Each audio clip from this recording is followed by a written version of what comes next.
आज्ञा नमस्कार। पल्ली कवि हृदानंद चैनल को आपण मानकु स्वागत। आज प्रभु लीलामय श्रीकृष्णंकर जन्मलीला कंसबंदी घरे किपरि होइथिला एवं किपरि से गोपपुर गले ताकु नै एक छोट कविता आपणक निकट रे उपस्थापन करुछि।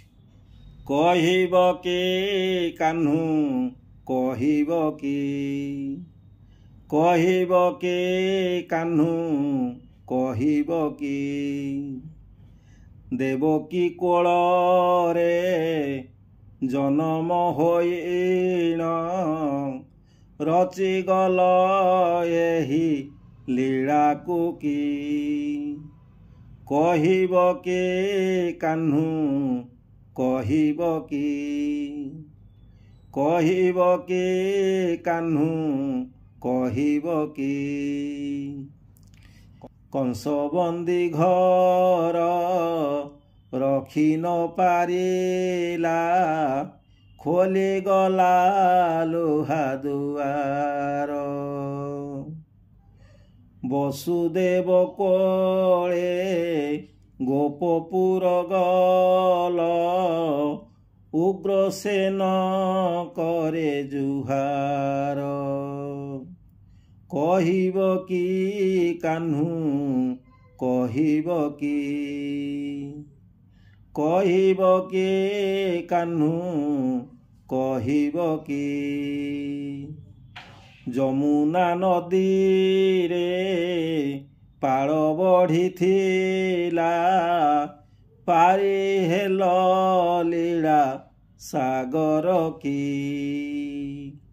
कहिब की कान्हू कहिब की, कहिब की कान्हू कहिब की, गोपपुर गल यशोदा कोल रे बढ़िथिल अति गेल्हारे।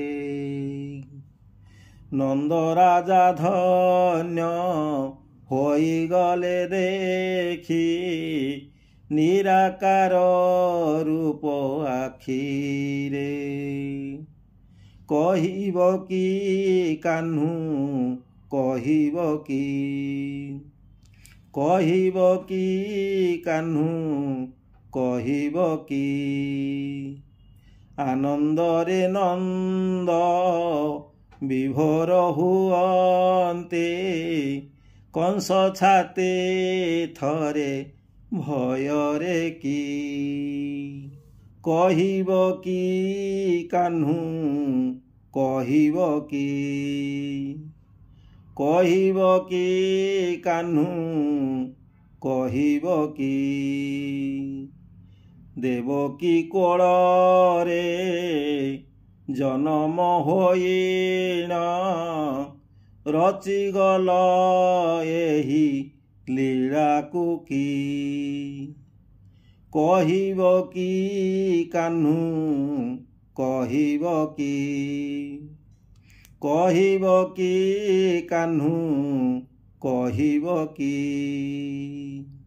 आज्ञा यही कृष्णंकर जन्म रहस्य कविताटी जदि आपणक हृदय को छुईथिबो ताहले ताकू लाइक शेयर करिवे और चैनल को सब्सक्राइब करिवे।